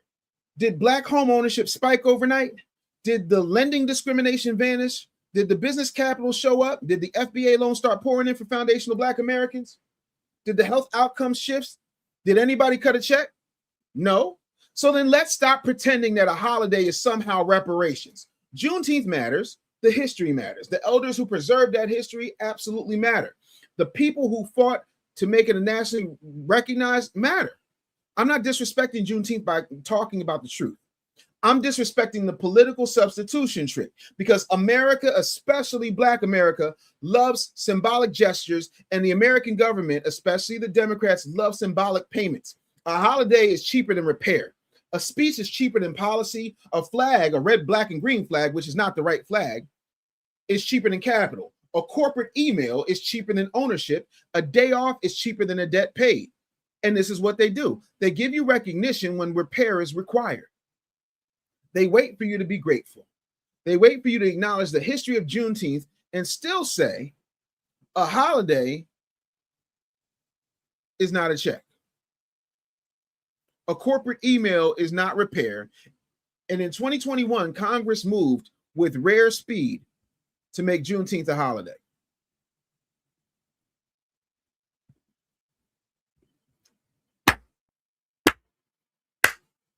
Congratulations. All right. We got that out the way. But my whole thing is, if we being honest, it ain't reparations. It's not land. It's not any of that. They passed the holiday faster than they passed the quote unquote study. And what do you need to study? If that don't bother you, your standards have been spiritually repossessed, because HR 40 is not a check. It's not reparations. It's not land. It's not capital. It's not business infrastructure. It's not training. It's not housing repair. It's not healthcare investment. It's a study commission. They couldn't even move consistently on studying the debt, but they'll give you a holiday, and then Billy Porter will wear a ball gown and start bowing at Joe Biden's feet. Symbolism moves fast. Repair moves slow. Now in New York, there's a reparations commission studying remedies. Fine. Study, why don't you? Hold your hearings, gather your evidence, do the work. But this is where you got to get real precise. Reparations are not a general poverty program. Reparations are not a group hug. Reparations are not, everybody had a hard time. Reparations are a specific debt owed to a specific set of descendants for specific harms created, protected, and enforced by specific government policy. That is not hate. That's accounting. And some of y'all love inclusion so much that you're willing to dilute a debt until nobody can be held accountable for paying it. That's not justice. That's administrative fog, because if everybody qualifies, then nobody specifically owed.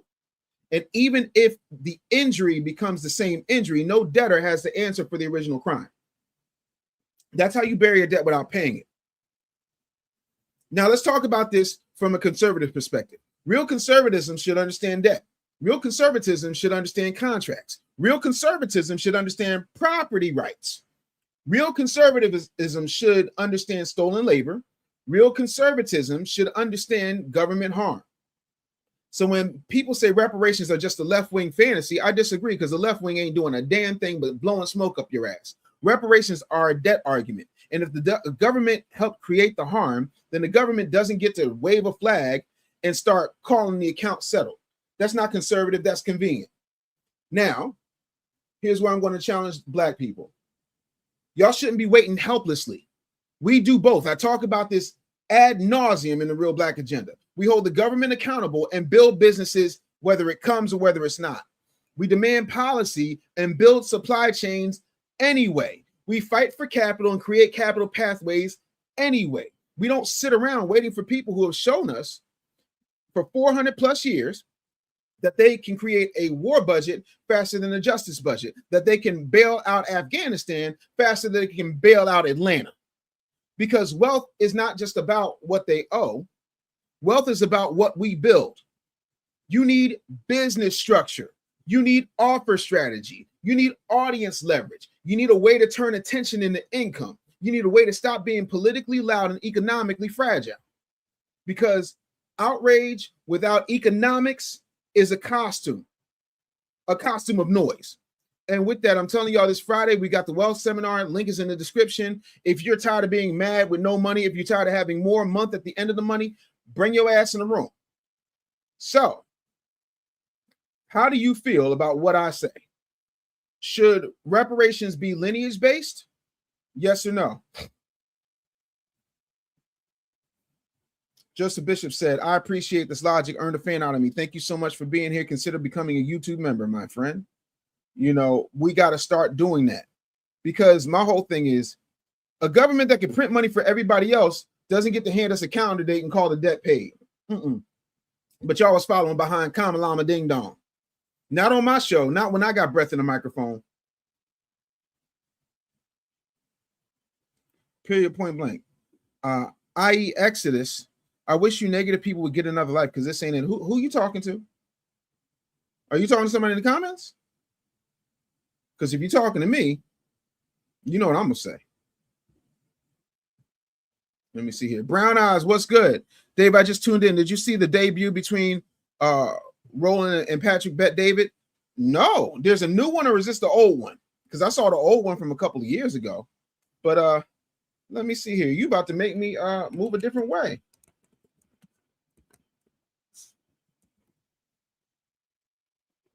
Yeah, I haven't seen anything new.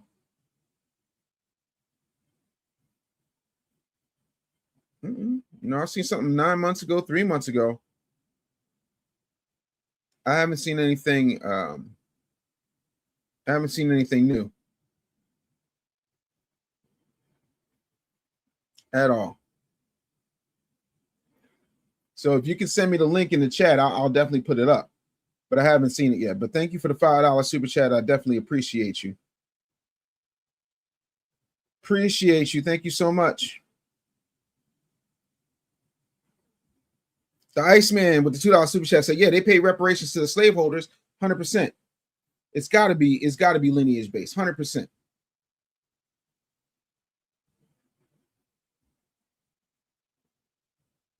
Oh, yeah, I love the fight.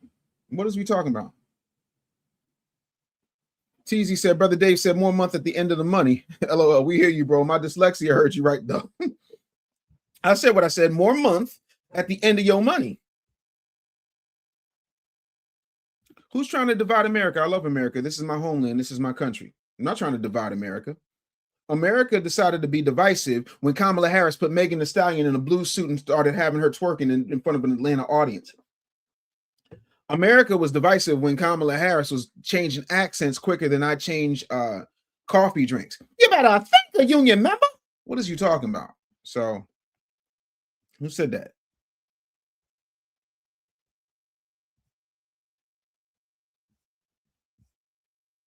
I'm trying to understand.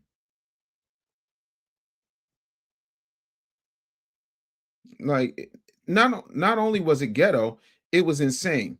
DB Smooth said, wealth is measured by how long you can survive without working. Bingo. But folks don't want to have that conversation because that conversation looks too much like accountability. And we all know folks around here tend to hate accountability. Can't stand it. So how about new?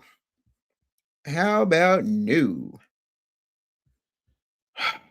Now y'all know I got something else we got to talk about.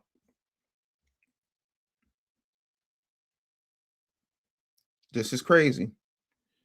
Sassy Pants Jamal Bryant is back in the news, people. This is the sassiest, tangiest, moistest man who has been in a pulpit since Bishop Eddie Long died. Respectfully. Old Sassy Pants Jamal is at it again. Yeah, we're going to talk about it. We're going to talk about it. We're going to talk about the sassafras ass man. That's not Jamal Bryant. I'm going to get there in a second. But we got to talk about it. And when I say this, and I'm not being funny, let me be clear. I want to be clear on the issue because I'm tired of these pulpit pimps. I'm really tired of them, especially Jamal Bryant. So I want to be very, very clear from the very beginning of this. This is not gossip hour. This is not let's drag the pastor because the internet is bored. This is not church people acting messy while pretending it's discernment. We're talking about leadership here. We're talking about accountability. We're talking about the danger of confusing grifting with character. That's the issue. Because in the Black community, we've had a long history of protecting gifted people as long as their patterns start speaking louder than their sermons. They can preach, they can sing, they can speak, they can raise money, they can move a room. I'm talking to you, Umar Johnson. They can make people cry. They can make people shout. They can go viral. They can, because they move a room, we stop asking whether they can be trusted in that room. And that to me is dangerous. Charisma fills seats, but character determines what happens after the benediction. Let's roll a clip. But I want to make sure you have time for it. Is that okay? What time is it now? 11:37. So maybe 10 minutes? Yeah. Okay. Yeah. We'll wrap this up. You've mentioned feeling most concerned about letting your parents down with your divorce, especially because of the role they played as pastors and even teachings on marriage, basically your whole life. Would you say no? No. I felt I let them down because I'm the first in my family to get a divorce. I think I felt I'd let them down. My mother just passed last year. My parents were married for 55 years. My maternal grandparents were married for 60. My paternal grandparents were married for 62. And so I felt like I'd let my whole family down. Not because of ministry, not because of the church, but because I had a standard and I had an example. And I went away from what was modeled for me in my household. But with them prioritizing biblical teachings on marriage, would you say that they maybe missed something as far as educating you on that piece? No. Everything I've done well in my life, I learned from my parents. Everything I've done wrong, I learned on my own. And so my father taught me integrity. He taught me honor. He taught me character. He never taught me infidelity. He never taught me cheating. And that's what I did. Not because I didn't have an example or not because he didn't teach me, but I did that. Yeah, you've also mentioned that you didn't practice monogamy before you were married. Does that imply that you weren't fully committed or loyal before you got married to your first wife? Overtly. Yes, and not implied directly. Yes. So even before you guys got married, that was so one of my favorite breakdowns of what God desires for men to have established, or at least intentionally working on, is 6 prerequisites that God provided Adam in the Garden of Eden before he presented to him Eve, which was number 1, an identity. God made Adam in his identity. Number 2, he put him in a place. Number 3, he gave him a purpose to tend to the garden. Number 4, provisions. 5, parameters, telling him where to go and not to go. And then 6, sacrifice, because Eve came from Adam's rib. If you agree with those prerequisites that most men should strive to have before being ready for marriage, can you confidently say that you can identify one of those or multiple of those that were not established before getting married the first time? Yeah, boundaries. Where you shouldn't go and where you should or should not go. Stay home. Would you say those boundaries possibly were from the amount of exposure and power that you developed from your success? No. Did that make boundaries harder? No, just maturity. So there are a lot of people who don't have character and they got 20 members. Don't take 2,000 ain't what make you lose your character. But saying that Cam Newton's got some quote pretty legs, anyway, makes you more of who you already are. Exposes it. Yeah. The lack of boundaries, I don't know if you've talked about this publicly or in general, but just from my personal experience, that's why I ask, because I come from formerly struggling with the sin. But would you say that, can you admit that it was sexual addiction that contributed to that situation with infidelity? No, I would say it was addiction to selfishness. that my only priority was me. Sexuality was a byproduct.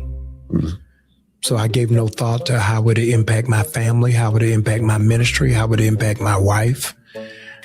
Bill Clinton was asked, how Bill Clinton catching strays? You're the most powerful man in the world, you become president. Why would you risk that with Monica Lewinsky? And Bill Clinton said, because I could. He wasn't addicted to sex. He was addicted to selfishness because it was at his disposal. So I wasn't Pookie the crackhead, like I gotta go get it. So like it's here. I don't know. You get that scratch like Pookie the crackhead, though. Never giving thought on I'm unhappy with my wife, or I'm dissatisfied, or I'm gonna leave, or she was denying me affection. It was just my own selfishness and my own greed. How did you manage the power that came from your success? I think like these roles, these figures in faith and church and pastors, when they build such an influence, I think that's a breakdown of a lot of members' faith or believers' faith is we see a lot of accusations. Yeah. You know, obviously there's a whole bunch of accusations on you, and you got the TD Jake stuff being associated with like the Diddy scandal. You got Prophet Lovey, who I believe is spoken at your church, coming out as far as like witchcraft stuff and things. And I think like we just get to a point where we don't understand what's true unless it's thoroughly addressed. Yeah. And that maybe affects our trust. Yeah. And so how did you manage? I'm not managing it. Why not? This book you made as central, that I've adopted as central, has a story about a guy by the name of Joseph, who's accused of sexual assault of Potiphar's wife. Yeah. He goes to jail for it. There's time for it. He gets out of jail on the recommendation and the word of somebody else. He ascends to become Secretary of Agriculture. He blesses his whole family. And nowhere in this book does God ever clear his name. Nowhere in this book does Potiphar's wife ever admit she lied. God says, I'm going to elevate you even when I don't expunge your record. Because it's not for you. It's to point back to me. Brothers and sisters, I come to you today with common sense in two hands. I thought I saw the Michael Jackson movie, but Jamal Bryant, with that sassy ass opal ring on his finger, he's moonwalking like Michael. Choir, what do you say?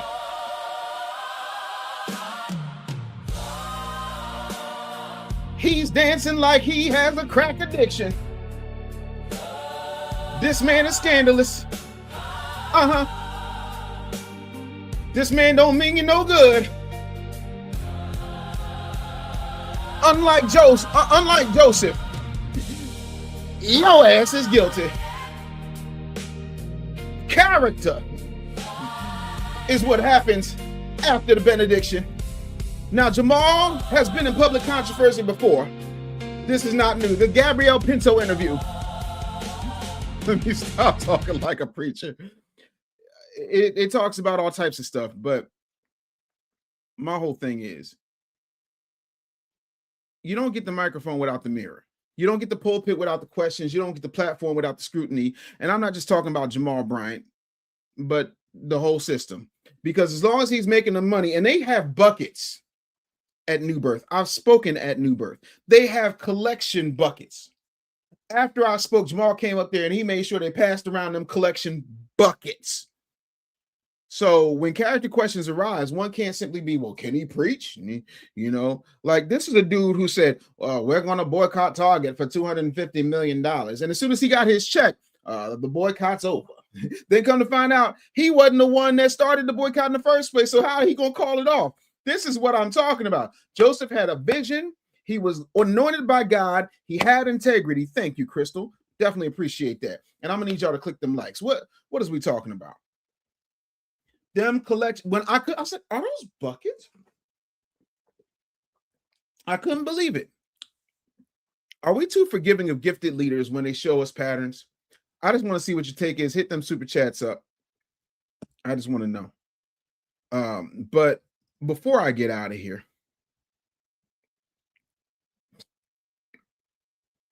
I'm not saying I'm perfect, but Jamal Bryant got y'all Negroes in a chokehold. And I don't understand how y'all can't see that this dude is sassy and shiesty. Joseph kept God's word. God gave him the gift of vision. He really did. And so for me, it's extremely important. Also, really quickly, I wanted to touch on this before we get out of here. Pete Hegseth, allegedly, supposedly, depending on who you ask, had cut 4 officers from the names list to become 4-star generals. We don't know why. 2 women and 2 black men. So he said, for far too long, we promoted too many uniform leaders in the wrong reasons, based on their race, based on their gender quotas, and based on historic so-called first.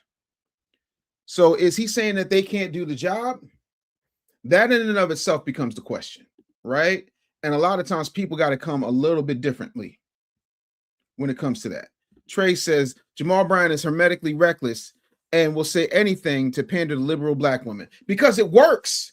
It's not about salvation. It's not about coming closer to Christ. It is literally about being an individual who will automatically start operating in a way that's going to make people reach out to give more than their 10% and fill up that building fund and make sure that he can get his little bangle bracelets and his sassy opal rings. Y'all love a good talker.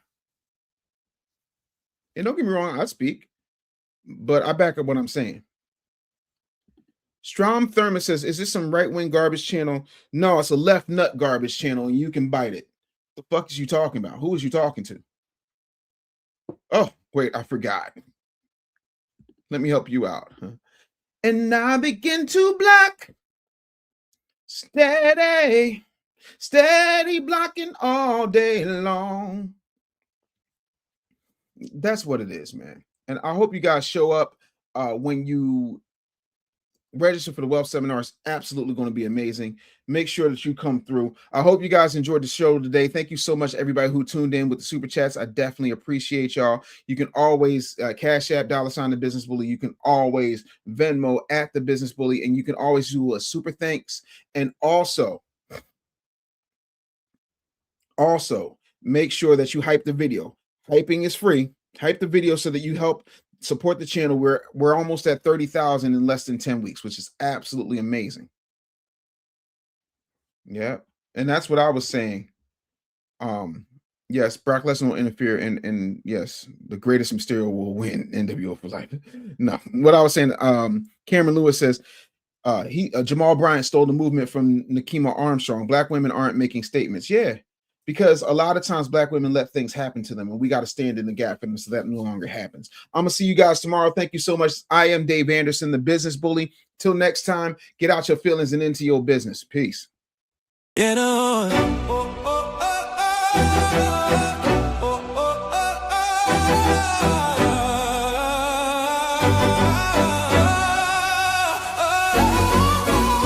I wake up? Get your mind right. Real talk, no fluff, no sidelines. We outside, bring the truth to the sunrise. DAM, yeah, we coming at the right time.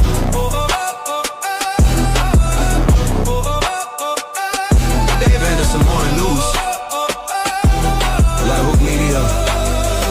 Morning Media just got dangerous.